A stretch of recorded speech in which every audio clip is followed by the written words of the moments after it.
ఇండియాలో మెడల్ కొడితే ఆ మెడల్ కి వాల్యూ ఉండదు. ఎస్, ఇది నిజం. కానీ ఎంత వరకు కరెక్టో వీడియోలో చెప్తా. ఈ వీడియో లాస్ట్ వరకు చూడండి. మన ఇండియాలో ఉన్నది మోస్ట్ ఆఫ్ ద ప్లేయర్స్ అంతా మిడిల్ క్లాస్ వాళ్ళు. ఓన్లీ 15 to 20% వాళ్ళే ఎఫర్ట్ చేసే వాళ్ళు ఉన్నారు. ఎవరైతే మిడిల్ క్లాస్ వాళ్ళు ఉన్నారో వాళ్ళ ప్యాషన్ తో పాటు వాళ్ళకు స్పోర్ట్స్ లో కెరియర్ కూడా కావాలి. అప్పుడే వాళ్ళ కష్టపడ్డ దానికి ఫలితం దక్కినట్టు అవుతుంది. స్పోర్ట్స్ ని ప్యాషన్ కోసం చేసే వాళ్ళు కొంతమంది ఉంటారు. స్పోర్ట్స్ లో లైఫ్ క్రియేట్ చేసుకోవాలనుకున్న వాళ్ళు కొంతమంది ఉంటారు. ప్యాషన్ కోసం చేసుకున్న వాళ్ళకి ఏదైనా చేయొచ్చు, ఎట్లయినా చేయొచ్చు. కానీ స్పోర్ట్స్ లో కెరియర్ బిల్డ్ చేసుకోవాలి అన్న వాడికి ఇది తప్ప వేరే స్కోప్ ఉండదు. వాడు రాత్రి పగలు కష్టపడ్డా కూడా వాళ్ళకి ఎలాంటి రిజల్ట్స్ కనిపించదు. చూసే వాడికి అందరికి చిన్నచు. అరే ఎందుకు ఒక్కొక్కడు మంచి మంచి సాఫ్ట్వేర్ జాబ్ చేస్తుంటే, మంచి మంచి చదువుల కోసం అబ్రాడ్ వెళ్తుంటే నువ్వు ఆ పనికిరాని ఆటలన్నీ ఆడుకుంటూ సొంత ఊర్లోనే ఉంటున్నావు, అదే గ్రౌండ్ చుట్టూ తిరుగుతున్నావు, అదే కాంపిటీషన్ అంటూ తిరుగుతున్నావు అని చెప్పేసి మీకున్న డిజైర్ ని మొత్తం కిందికి తొక్కుతున్నావు. ఈ రోజు వాళ్ళందరికీ సమాధానం చెప్పాల్సిన రోజు వచ్చింది. స్పోర్ట్స్ లో లైఫ్ లేక కాదు, స్పోర్ట్స్ లో కెరియర్ ఎలా బిల్డ్ చేసుకోవాలని చెప్పేసి మీ అందరికీ అవగాహన లేక.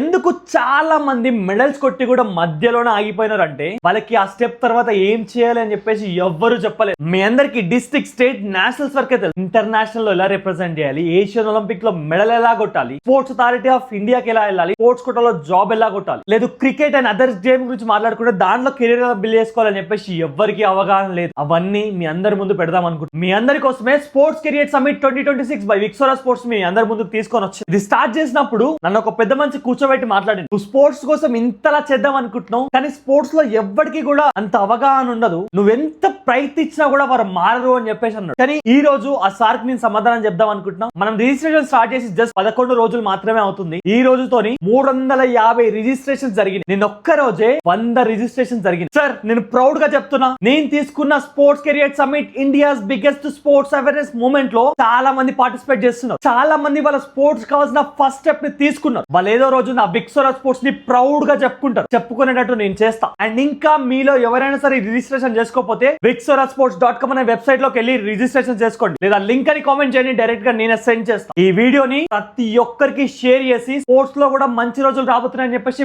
బండ్ల గుద్ది చెప్పండి. Thank you. జై హింద్.